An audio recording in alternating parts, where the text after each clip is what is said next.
got it done. They got it done. They got it done.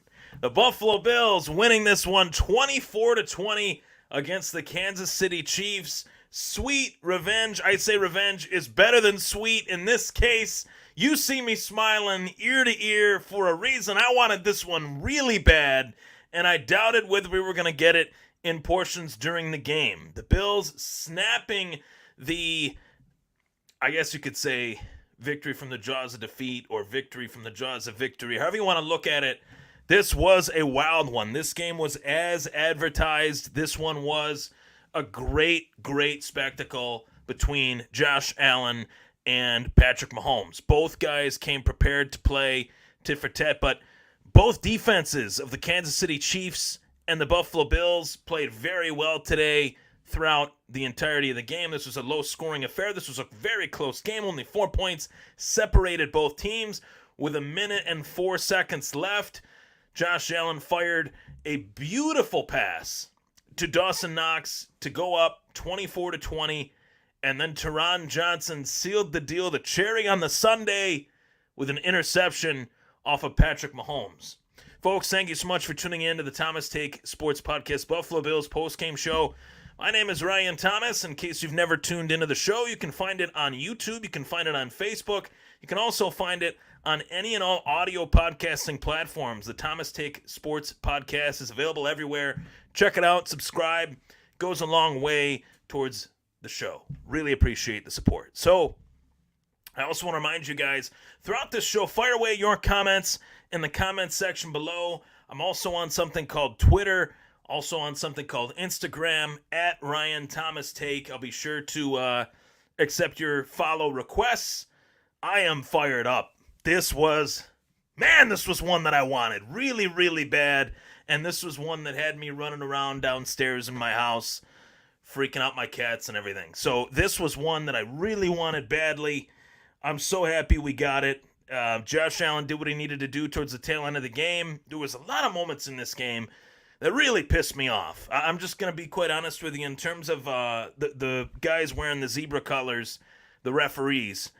I honestly, in my lifetime, cannot remember a season in which the reffing just all around. I'm not just talking about Buffalo Bills games. I'm talking just in the NFL. It's been so bad. It's been so bad that they have had these little committee meetings and stuff saying, what the hell are we going to do about this? Because this has just been so horrible in terms of determining the outcome of a game or swaying a game one way or another. Ultimately, for as many ridiculous, stupid, pathetic calls that there were in this game against Buffalo and even against Kansas City in some moments, the game did not come down to a stupid, pathetic, incompetent referee call. And I'm so thankful for that because I was worried that the game would come down to that. And thank God it didn't. So, with all that being said, there's a couple comments here, and I'm gonna take the words right from this one. So, what was the difference in this game? And I talked about it in the pregame show. The added piece for the Buffalo Bills, the effect of Von Miller. Two comments in particular, taking the words right out of my mouth. Ken Zintel says that Von is the best move we made. Marcirio Estrella says the Von Miller effect. Ed Blasick says Buffalo versus everybody. Some of those calls were tough for sure. One of those calls, third down, Chris Jones trips Josh Allen, and no call. Josh Allen's losing his mind, no call. Chris Jones is a dirty player. We know that. He knows that. It doesn't take a rocket scientist to figure that out. Chris Jones is a dirty player, but that play in particular was probably the dirtiest I've ever seen from him. Miami tried to do the same thing. Didn't work for him. Kansas City was able to try it, and it worked. Unfortunately, the refs didn't feel the need to call it. And honestly, I don't want to make the show too much about the refs. I don't want to sound like an old timer, but holy crap, guys, these refs are so bad in terms of what they do call versus what they don't call. Travis Kelce had an offensive pass interference call on him that I actually thought was ridiculous. And I'm saying that to show that, honestly, I'm not looking at this for Buffalo or against Buffalo. all around, the reffing in the National Football League in 2022 thus far has been pathetically bad. And I want to address it right from the top. Let's go to the stat sheet for this game. There were a lot of good things to take away from this Buffalo Bills performance. And mainly what I had hoped to see in this go-around against the Kansas City Chiefs was more of a run game. And Devin Singletary had a great day today. I don't think that can be understated or overstated, that Devin Singletary had a phenomenal game. And that didn't happen over the course of the last matchup with the Kansas City Chiefs. That did happen for the teams that have played KC this year, whether it was the Raiders, whether it was the Colts. Both of those teams were able to effectively run the football. Now, ultimately, they did beat the Raiders, but the Colts beat the Chiefs, and that was a large reason why. And I think Ken Dorsey played this one really close to the chest, to the vest, whatever expression there is. The run game, Devin Singletary, 17 carries, 85 yards. Josh Allen did have 12 rush attempts for 32 yards. Stephon Diggs today was a man possessed. 10 receptions for 148 yards and a touchdown. Gabriel Davis as well, joining the stat sheet, 3 catches, 74 yards, a touchdown. And Dawson Knox, Josh Allen's pass to Dawson Knox was a Tom Brady-esque throw, leading Dawson Knox to the corner of the end zone with the pass. It was beautiful. It was perfect. There's nothing I would change about Josh Allen's performance in this game, to be quite honest with you. Yes, there were moments where Kansas City's defense was doing really well, but the second half, the tail end of the first half, Buffalo really showed that they were in this one. Towards the tail end, we get that 10-7 lead, and Pat Mahomes did his Pat Mahomes thing. He led the drive down to allow Harrison Butker a shot at a 62-yard field goal that tied it at 10, and then from there, it was really the team that forced the turnover to seal the victory. And thankfully, Buffalo was that team with the lead to seal the victory. That was how I actually saw the game breaking down between both teams. Whichever team had the lead and was able to force a turnover late would use that turnover to close it out. You guys can check it out. Don't just take my word for it that I said that, but I definitely did today on my show, as well as 24/7 Buffalo Fandemonium. So let's get to the comments here. I know I got people commenting that sometimes people comment and I can't see them, so I want to pull those up. So Laura Bruning says refs were blind there for the tripping. Samuel C. White says go Bills. Laura Bruning says Bills baby, with some heart blushy faces and a football. What's better than that? Adam Huxell, good to see Knox have an epic touchdown. I completely agree. Dawson Knox was my X Factor on my Buffalo Bills X Factor segment on my YouTube channel, the Thomas Take Sports Podcast. So everything panned out the way that I hoped it would, which is why I'm sitting here smiling ear to ear. This was all I cared about this entire week. I didn't care about my fantasy football scores.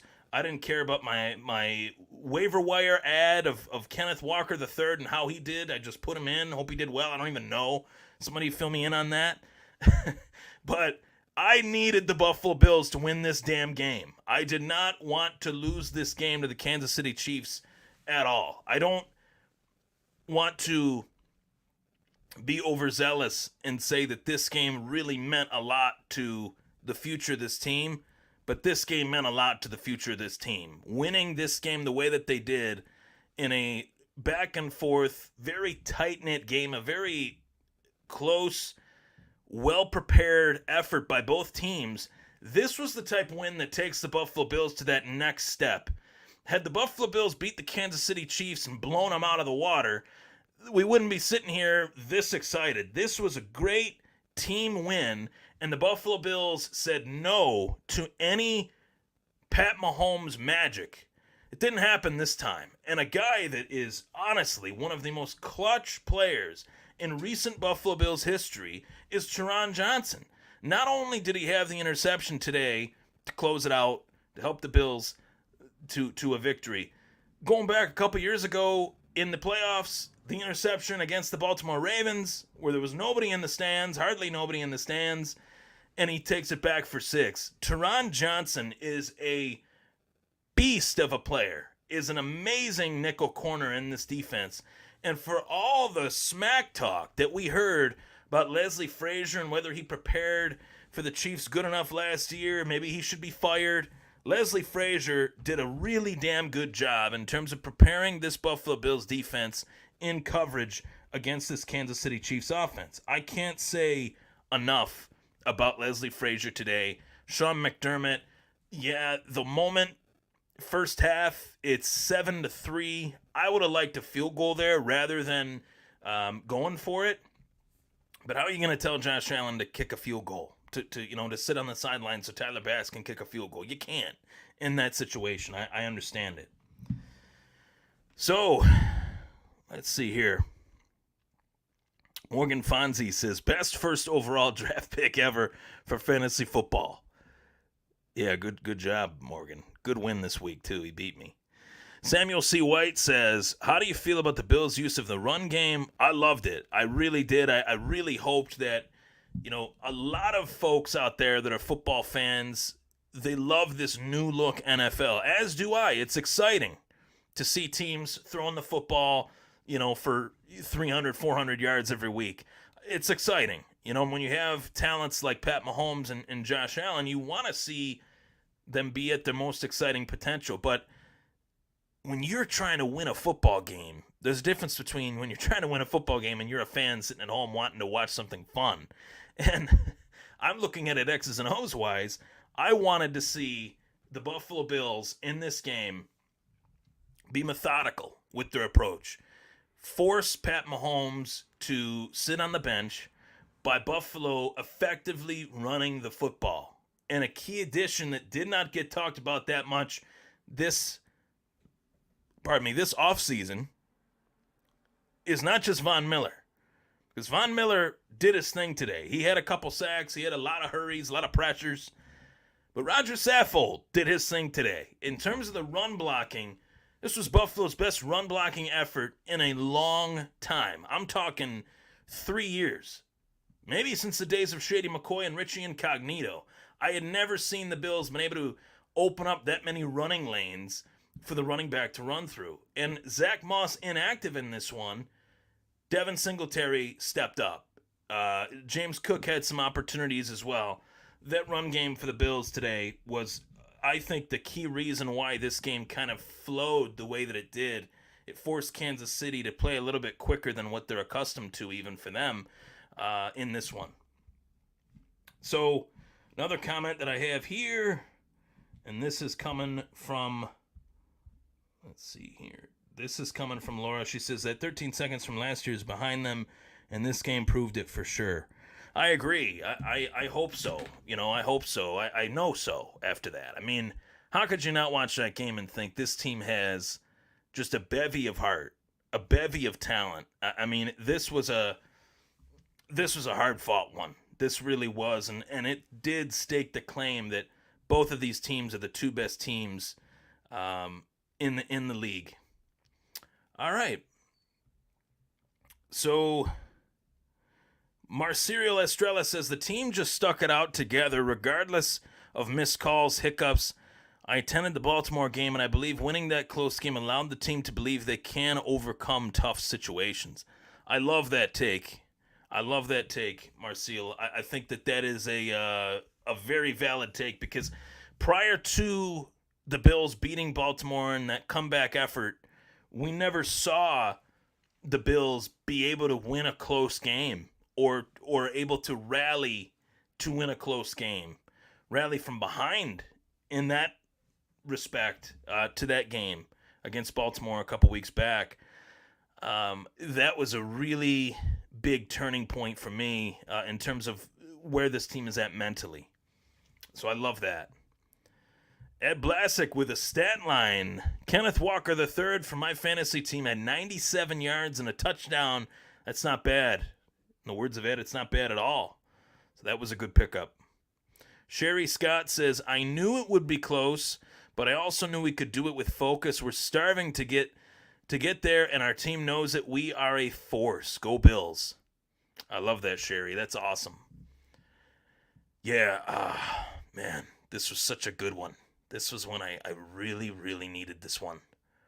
Really needed this one bad. And I think the want, to Sherry's point, the want and the desire for us to get there is just so high right now. In terms of us compared to other teams, it just seems like we really, really want it, and they obviously do. All right, so let's go to another one. Michael Murphy says, hopefully the road to the Super Bowl will go through Buffalo. And Tony Romo hit the nail on the head. He said it right. He said it best, that whoever wins this game is more likely than not going to represent the home field advantage in the AFC. I agree with Tony Romo. Whoever won that game today between the Bills and Chiefs would largely run the table. Bills are 5-1, sole possession of the 1 seed in the AFC. It would take something from here on out catastrophic to happen for Buffalo to not have that home field advantage in the AFC. And truthfully, anything can happen. I'm not saying that the Bills won't have home field advantage, but I understand it as well as anyone that this is a long season. A lot of things happen. You know, some teams can find their identity that we're not even talking about right now. And when a team finds its identity, whether it's week 8 or week 5, depending on what the record is, they can get hot. I mean, 2 years ago, I believe, the Tampa Bay Buccaneers were 7-5, and they went on that hot stretch. So you never know, but as of right now, without a doubt, the road to the Super Bowl could run through Buffalo. Ed Blasek says, bye week and White coming back. Let's ride. Yes. Hell yes. Let's ride indeed. I am so happy that Trey White was mentioned by Ed with this comment, because I feel like Christian Benford played really well. He did miss some action in moments in the game. Dane Jackson played really well. The guy that has just completely continued to blow past my expectations, despite him being a first-round draft selection, is Kyrie Elam. I really feel like this kid is just far better than even what the Bills thought he would be. He is a true, smart, agile, athletic, savvy, aware athlete. I mean, he's making plays, the little plays that you might not even see, on a highlight reel. Yeah, he had that beautiful interception today, which was huge. Pat Mahomes, 2 interceptions today, by the way, on this Buffalo Bills defense. We got 2 interceptions from him. Kyrie Elam with one of them and Tron Johnson with another. This Bills secondary, moments in the game, they're circling back, they're doing a replay, and Patrick Mahomes didn't have the throwing lanes to find his receivers, didn't have a receiver that could run the opposite direction to extend a play. That guy's gone. Tyreek Hill, he's gone.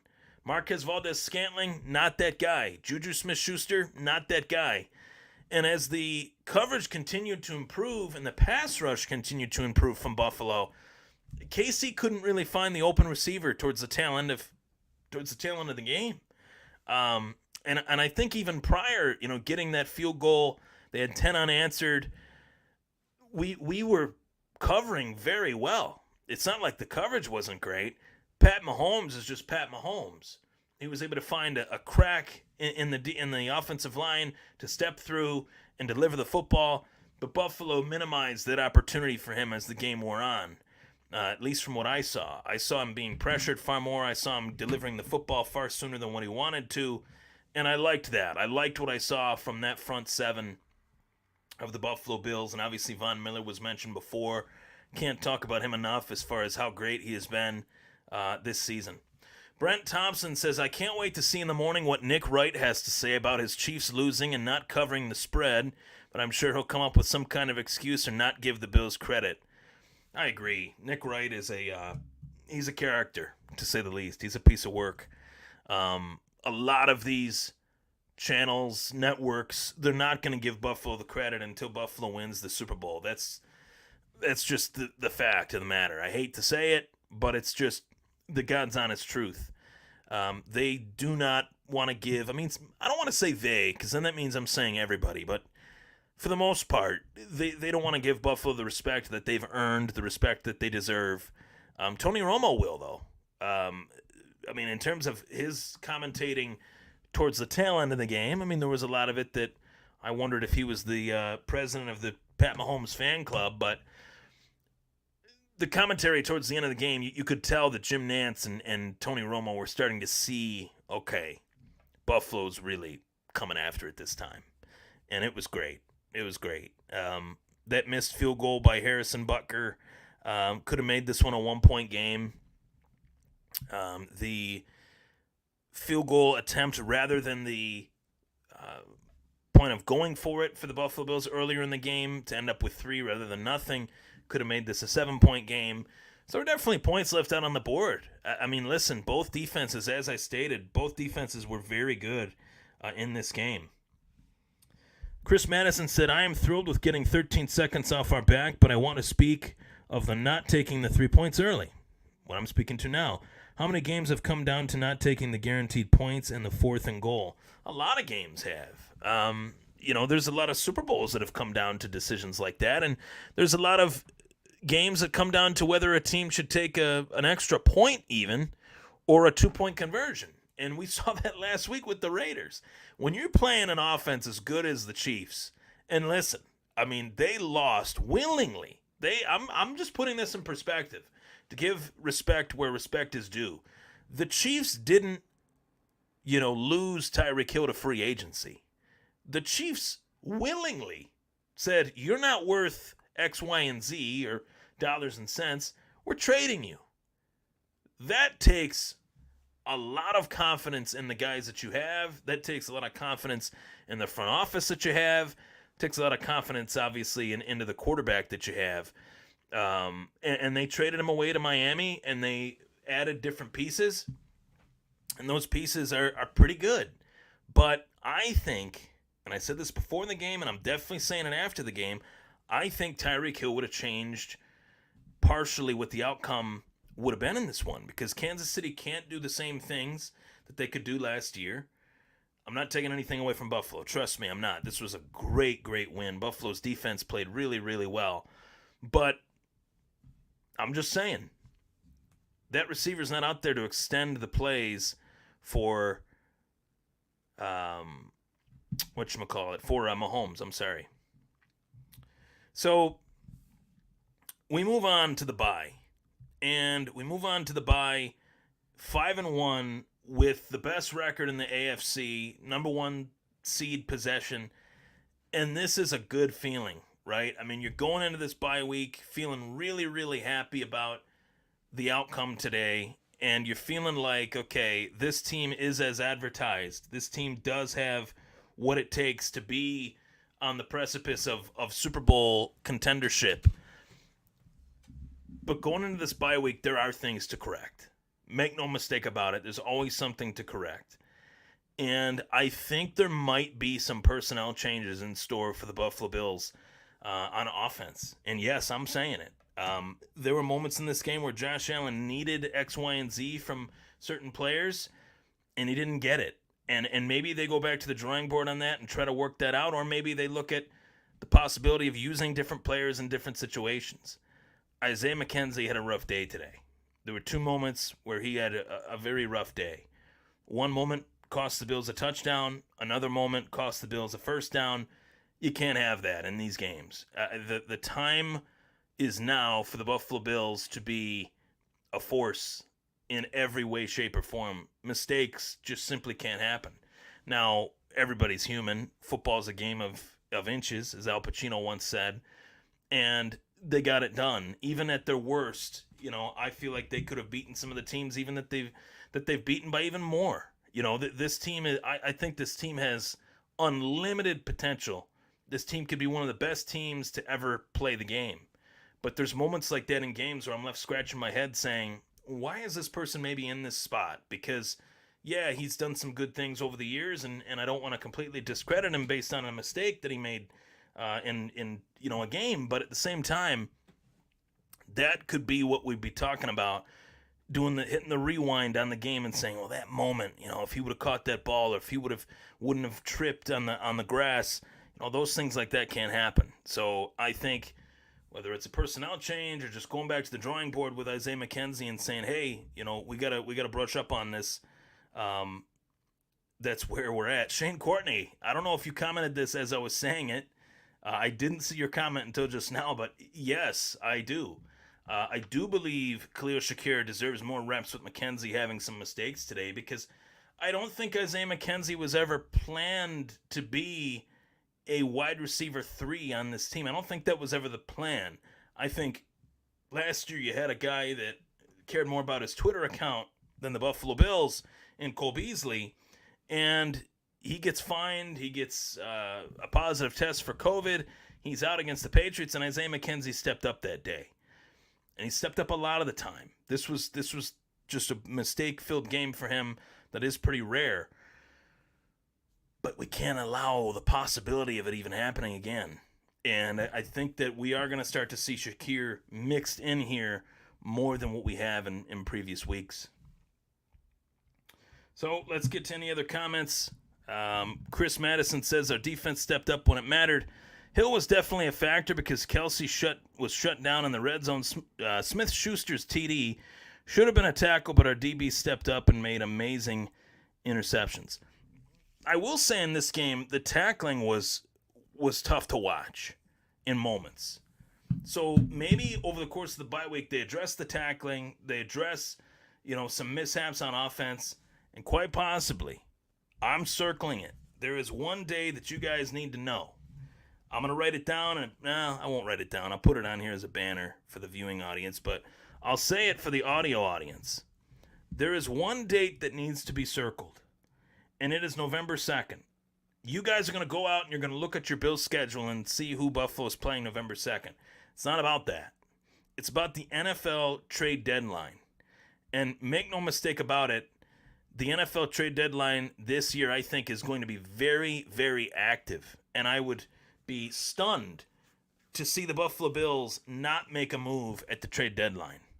With how great this team is, with the position that this team is in to push towards the Super Bowl, no stone should be left unturned towards making this team even better than it already is. And Brandon Beane is not the type of guy to leave any stone unturned. For Pete's sake, he went out and got Von Miller, Roger Saffold, when there were people saying the Bills had cap problems. Brandon Beane makes it happen. He's the contract wizard for a reason. So November 2nd is a big day for Bills fans. It's one, maybe Christian McCaffrey, maybe Odell Beckham Jr. is healthy, and they bring him in. Maybe they bring in both of them. I talked about that in a previous podcast last week. The trade deadline for the National Football League is huge. Saquon Barkley is another name that's out there that I think could potentially be moved. But the Giants are 5-1 with Saquon Barkley on their team, and I think he's a large reason as to why. To me, I want to address something at a later time because this is the Bills postgame show, not anything else related to anything football-wise. I'm talking about the fact that there's possibly some big-name running backs for the Bills to acquire. But I'm getting some comments on a particular team, a particular head coach that I'm going to address. Make no mistake about it. It's just not today. Today's not the night. Tonight's not the night. Today's not the day. Tonight's not the night. However you want to look at it. I'm going to address that team's success as well as that head coach. It's not the Bills. It's another team. Do that at another time. McDermott is great at reconfiguring where needed. He'll do the right thing. And I think the Bills have this DNA about their team that they will only bring somebody in if he fits the DNA of their team. And if he doesn't, then they're not even going to bat an eyelash about the opportunity of not getting that said player. But regardless, this was closing thoughts, final thoughts. This was an amazing victory for the Buffalo Bills. It was one that they desperately needed in terms of just washing off the stench of that win, or that loss last season. And not even that, moving forward for their team this year. I want to make this year about this year, not last year's in the past. The revenge, all that, whatever. Put it to bed. The beast is gone. You know what I mean? So we move forward and we look forward to Green Bay. Because Green Bay, they've had a real rough season this year, but Aaron Rodgers, at any point, can turn back the clock and be Aaron Rodgers. You take every opponent seriously. It's 1 week at a time, one game at a time, and I'm really excited for the future of this team. I think this team is continuing to build upon their success, and each week is actually proven to me that this team has the potential to be even better than what I thought. So there you have it. That's the Buffalo Bills postgame show on the Thomas Take Sports podcast. I'm Ryan Thomas. Thank you so much for tuning in, everybody. Go Bills. Enjoy this one. This was a hell of a win.